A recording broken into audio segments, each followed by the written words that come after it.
Welcome to এলএসিস tutorial. Kolkata বিশ্ববিদ্যালয়ের six semester history অনার্সের সকল স্টুডেন্টদেরকে এলএসিস টিউটোরিয়াল চ্যানেলে ওয়েলকাম। তোমাদের সিক্স সেমিস্টারের একটি গুরুত্বপূর্ণ পেপার CC14-এর যে পেপারটি রয়েছে, CC14 পেপারের কিছু এসএকিউ কোশ্চেন নিয়ে আলোচনা করব। 1 মার্কসের কিছু গুরুত্বপূর্ণ প্রশ্ন দেবো, যেগুলো এগুলো যদি তোমরা করে যেতে পারো, এক্সামের আগে এগুলো খুঁটিয়ে পড়ে যেতে পারলে তোমরা শিওর 90% কমন এখান থেকে পেয়ে যাবে। আমি পার্টে 2 থেকে 3টে পার্ট দেবো এবং সমস্ত শর্ট প্রশ্ন এখানের মধ্যেই কভার করে দেবো, এবং এর মধ্যে থেকে তোমরা 90% উপরে শর্ট প্রশ্ন কমন পেয়ে যাবে। তাই যারা নতুন এসেছো অবশ্যই সাবস্ক্রাইব করে রাখো। আমি আজকে প্রথম পার্ট দিচ্ছি CC14 পেপারের কিছু গুরুত্বপূর্ণ প্রশ্নের, নেক্সট পার্ট আবার পরে ছাড়বো। তাই প্রথম পার্টটি তোমরা অবশ্যই খাতায় দেখে দেখে নোট ডাউন করে নিতে পারো। তাই আর বেশি দেরি করছি না, সরাসরি মূল ভিডিওতে আসছি। দেখো, CC14 পেপারে যে তোমাদের পেপারটি পড়তে হবে সেটা সাধারণত আন্তর্জাতিক সম্পর্ক, ঠান্ডা লড়াই পড়তে হবে তোমাদেরকে, ঠিক আছে? তো আমি প্রথম যে প্রশ্নটি দিয়েছি যে ঠান্ডা লড়াই কাকে বলে।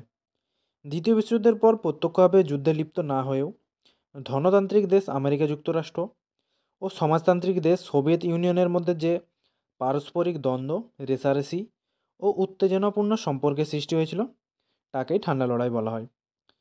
দ্বিতীয় প্রশ্নটি দেখো কী রয়েছে, দ্য কোল্ড ওয়ার গ্রন্থটির রচয়িতাকে। এর অ্যান্সারটি হবে ওয়াল্টার লিপম্যান। তৃতীয় প্রশ্নটি দেখো, ইয়াল্টা সম্মেলন কবে অনুষ্ঠিত হয়? খুব ইম্পর্টেন্ট প্রশ্ন, ভিভিআই প্রশ্ন, তোমাদের একটি সালেও প্রশ্নটি এসেছিল।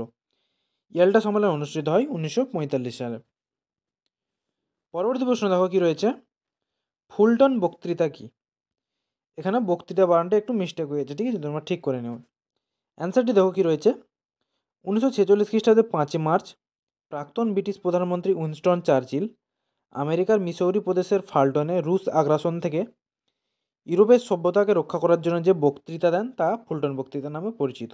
ঠিক আছে, খুব ইম্পর্টেন্ট প্রশ্ন, ভিভিআই প্রশ্ন, অবশ্যই তোমরা ফুলটন বক্তৃতা কী ভালো করে পড়ে যাবে।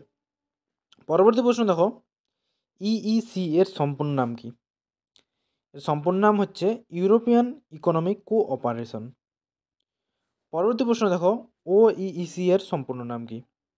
এর সম্পূর্ণ নাম হচ্ছে organisation for European economic cooperation. পরবর্তী প্রশ্ন দেখো, সাথে থাকে রাশিয়া কবে বার্লিন অবরোধ করে? খুব ইম্পর্টেন্ট প্রশ্ন, অ্যান্সারটি হবে 1948 সালে। তো আমাদের হয়তো প্রশ্ন ঘুরিয়ে দিতে পারে, বার্লিন অবরোধ করেছিল কোন দেশ? তখন হবে রাশিয়া, ঠিক আছে? এই প্রশ্নটা ভালো করে যাবে অবশ্যই। পরবর্তী প্রশ্ন দেখো, 8 দাগের কী রয়েছে, ট্রুম্যান নীতি কী? ট্রুম্যান নীতি বানানটা তোমরা ঠিক করে নেবো, এগুলো টাইপ করার সময় সাপোর্ট করে না ওয়ার্ডগুলো, তাই ওইভাবে বানানগুলো এসেছে, তাই তোমরা অবশ্যই বানানগুলো একটু দেখে ঠিক করে নিও। অ্যান্সারটি বলছি শোনো, 1947 খ্রিস্টাব্দে 12 মার্চ মার্কিন রাষ্ট্রপতি হ্যারি ট্রুম্যান মার্কিন কংগ্রেসের এক বক্তৃতায় গ্রিস, তুরস্ক সহ বিশ্বের যে কোনো দেশকে সোভিয়েত আগ্রাসনের বিরুদ্ধে যে সামরিক ও আর্থিক সাহায্য দানের প্রতিশ্রুতি দেন তা ট্রুম্যান নীতি নামে পরিচিত। খুব ইম্পর্টেন্ট প্রশ্ন, ট্রুম্যান নীতি তোমরা অবশ্যই লং প্রশ্নের আকারেও করে যাবে, ঠিক আছে? শর্ট প্রশ্ন আকারেও আসতে পারে, আবার লং প্রশ্ন আকারেও আসতে পারে, দুটো ইম্পর্টেন্ট।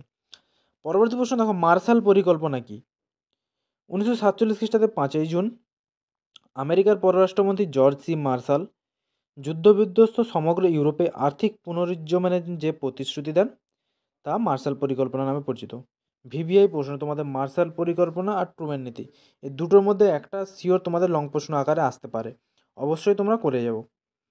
পরবর্তী প্রশ্ন দেখো, ভেরি ভেরি ইম্পর্টেন্ট প্রশ্ন, মার্শাল পরিকল্পনার অবসান কবে ঘটে? অ্যান্সারটি হবে তোমাদের 1952 সালে। 11 থেকে প্রশ্ন দেখো কী রয়েছে, খুব ইম্পর্টেন্ট প্রশ্ন, ভিভিআই প্রশ্ন, কোমেকন কবে গঠিত হয়? কোমেকন গঠিত হয় 1949 সালে। 12 থেকে প্রশ্ন দেখো কী রয়েছে, ব্রাসেলস চুক্তি কবে স্বাক্ষরিত হয়? ব্রাসেলস চুক্তি স্বাক্ষরিত হয় 1948 সালে। তারপরে দেখো কী রয়েছে, ন্যাটো কোন দেশের উদ্যোগে গঠিত হয়? খুব ইম্পর্টেন্ট প্রশ্ন, ভিভিআই প্রশ্ন একেবারে। ন্যাটো গঠিত হয় মার্কিন যুক্তরাষ্ট্রের উদ্যোগে। আর যদি প্রশ্ন আসে ন্যাটো কত সালে গঠিত হয়, তাহলে অ্যান্সার হবে 1949 সালে। আর যদি প্রশ্ন আসে ন্যাটোর সম্পূর্ণ নাম কি, নর্থ আটলান্টিক ট্রিটি অর্গানাইজেশন। আমি 3টে অ্যান্সারই পরপর দিয়ে দিয়েছি, তোমার যাতে অসুবিধা না হয় স্টার মার্কস দিয়ে লিখে নিও। পরবর্তী প্রশ্ন দেখো, সিয়াটো কবে কোন দেশের উদ্যোগে গঠিত হয়? এর অ্যান্সারটি হবে মার্কিন যুক্তরাষ্ট্র, 1954 সালে সিয়াটো গঠিত হয় মার্কিন যুক্তরাষ্ট্রের উদ্যোগে। আর যদি প্রশ্ন আসে সিয়াটোর সম্পূর্ণ নাম কি, তখন অ্যান্সার লিখবে south east Asia treaty organization, VVI প্রশ্ন, ঠিক আছে? আমি পরপর এভাবে যে ন্যাটো, সিয়াটো, কোমেকন বিভিন্ন কে কোন দেশের উদ্যোগে গঠিত হয়েছিল আমি বলে দিচ্ছি। এগুলোর মধ্যে থেকে তোমরা অবশ্যই একটি প্রশ্ন কমন পেয়ে যাবে, ঠিক আছে? পরপর দেওয়া আছে, তোমরা অবশ্যই সুন্দরভাবে খাতায় নোট ডাউন করে নেবো। পরবর্তী প্রশ্ন দেখো 15 থেকে, কবে কোন দেশের উদ্যোগে মেডো গঠিত হয়? খুব ইম্পর্টেন্ট প্রশ্ন। মেডো গঠিত হয় 1955 সালে মার্কিন যুক্তরাষ্ট্রের উদ্যোগে। পরবর্তী প্রশ্ন দেখো, মেডোর সম্পূর্ণ নামটাও দেখে নাও, মিডল ইস্ট ডিফেন্স অর্গানাইজেশন। এরপরে দেখো আনজাস চুক্তি কবে স্বাক্ষরিত হয়? আনজাস চুক্তি স্বাক্ষরিত হয় 1951 সালে, ঠিক আছে? এখানে অ্যান্সারটি দেওয়া নয়। আনজাস চুক্তি স্বাক্ষরিত হয়েছিল মার্কিন যুক্তরাষ্ট্র, অস্ট্রেলিয়া ও নিউজিল্যান্ডের মধ্যে, ঠিক আছে? এখানে আনজাস অর্থাৎ এ ফর অস্ট্রেলিয়া আর NZ মানে নিউজিল্যান্ড, ঠিক আছে? তোমরা মনে রাখবে শর্টকাটে এটা। পরবর্তী প্রশ্ন দেখো 17 দাগের, কবে কোন দেশের উদ্যোগে ওয়ার্স চুক্তি স্বাক্ষরিত হয়? খুব ইম্পর্টেন্ট প্রশ্ন, VBI প্রশ্ন। ওয়ার্স চুক্তি স্বাক্ষরিত হয় 1955 সালে সোভিয়েত ইউনিয়নের উদ্যোগে। এটা তোমরা মনে রাখবে। অর্থাৎ মার্কিন যুক্তরাষ্ট্র যে ন্যাটো গঠিত হয়েছিল তার এই পাল্টা জোট ছিল হচ্ছে ওয়ার্স চুক্তি, ঠিক আছে? অর্থাৎ ন্যাটো জোটের বিপরীত জোট হচ্ছে ওয়ার্স চুক্তি, সেটা সোভিয়েত ইউনিয়নের উদ্যোগে গঠিত হয়েছিল। তারপরে দেখো মার্শাল টিটো কে ছিলেন? মার্শাল টিটো ছিলেন যুগোস্লোভিয়ার প্রধানমন্ত্রী, ঠিক আছে? খুব ইম্পর্টেন্ট প্রশ্ন। আবার যদি প্রশ্ন ঘুরে আসে যুগোস্লোভিয়ার জোট নিরপেক্ষ আন্দোলনের নেতাকে, তখন তোমরা অ্যান্সার লিখবে মার্শাল টিটো। তারপরে দেখো কি রয়েছে, কোরিয়া যুদ্ধ কবে শুরু হয়? VBI প্রশ্ন একেবারে। অ্যান্সারটি হবে তোমাদের 1950 সালে। তারপরে দেখো সুয়েজ সংকট কবে দেখা দেয়? সুয়েজ সংকট দেখা দেয় 1956 সালে। এই কোরিয়া যুদ্ধ, সুয়েজ সংকট আর তোমাদের কিউবা সংকট, এইগুলো সংকট থেকে একটা সাল তোমাদের এক্সামে আসতে পারে। আমি পরপর দিয়ে রেখেছি, তোমরা অবশ্যই নোট ডাউন করে নেবে। এই সংকটের সালগুলো খুব ইম্পর্টেন্ট। তারপরে দেখো বুলগানিন কে ছিলেন? বুলগানিন ছিলেন সোভিয়েত রাশিয়ার প্রতিরক্ষা মন্ত্রী। তারপর প্রশ্ন যাওয়ার আগে আমি বলে দিই, তোমরা যারা এখন আমাদের LSE টিউটোরিয়াল অ্যাপসটি ডাউনলোড করেনি অবশ্যই ডাউনলোড করে নাও। আর কিছুদিনের মধ্যে আমি তোমাদের PDF আকারে নোটস সেখানে পোস্ট করে দেবো, তোমরা সেখান থেকে কালেক্ট করে নিতে পারো। প্লে স্টোরে গিয়ে সার্চ করলেই LSE টিউটোরিয়াল আমাদের অ্যাপসটি বেরিয়ে যাবে, তোমরা সেখানে ডাউনলোড করে নিতে পারো। পরবর্তী প্রশ্ন দেখো, কিউবা সংকট কবে দেখা দেয়? খুব ইম্পর্টেন্ট প্রশ্ন, VBI প্রশ্ন। এর অ্যান্সারটি হবে 1962 সালে। 23 দাগের প্রশ্ন দেখো কি দিয়েছি, ইয়াল্টা সম্মেলন কবে অনুষ্ঠিত হয়? VBI প্রশ্ন, একদম ভেরি ভেরি ইম্পর্টেন্ট প্রশ্ন। ইয়াল্টা সম্মেলন অনুষ্ঠিত হয় 1945 সালে। এরপরের প্রশ্ন দেখো 24 দাগের, সুয়েজ সংকটের সময় মিশরের রাষ্ট্রপতি কে ছিলেন? খুব ইম্পর্টেন্ট প্রশ্ন। সুয়েজ সংকটের সময় মিশরের রাষ্ট্রপতি ছিলেন গামাল আবদেল নাসের, ঠিক আছে? 25 দাগের প্রশ্নটি দেখো কি রয়েছে, নীল নদের ওপর আসওয়ান বাঁধ কে নির্মাণ করেন? খুব ইম্পর্টেন্ট প্রশ্ন। অ্যান্সারটি হবে গামাল আবদেল নাসের। পরবর্তী প্রশ্ন দেখো, কিউবা সংকটের সময় মার্কিন রাষ্ট্রপতি কে ছিলেন? খুব ইম্পর্টেন্ট প্রশ্ন, একটি সালেও সম্ভবত তোমাদের এই প্রশ্নটি এসেছিল। কিউবা সংকটের সময় মার্কিন রাষ্ট্রপতি ছিলেন জন কেনেডি, ঠিক আছে?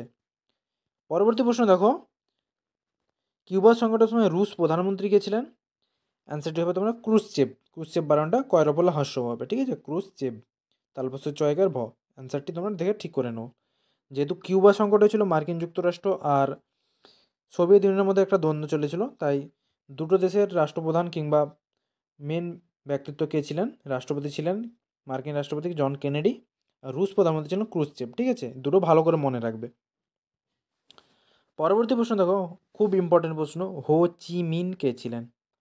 হো চি মিন ছিলেন ভিয়েতনাম মুক্তিযুদ্ধের একজন কমিউনিস্ট নেতা, ঠিক আছে? পরবর্তী প্রশ্ন দেখো, কে ও কবে ভিয়েতমিন গঠন করেন?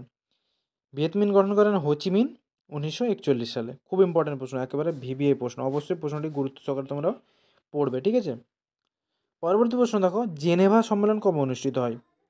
জেনেভা সম্মেলন অনুষ্ঠিত হয় তোমাদের 1954 সালে। ভেরি ভেরি ইম্পর্টেন্ট প্রশ্ন, ঠিক আছে? এই সম্মেলন সালগুলো তোমরা অবশ্যই গুরুত্ব সহকারে খাতায় নোট ডাউন করবে, ঠিক আছে? আমি মোটামুটি তোমাদের 30টা প্রশ্ন দিলাম প্রথম পার্টে। সেকেন্ড পার্টও আমি কিছুদিনের মধ্যে পোস্ট করে দেবো।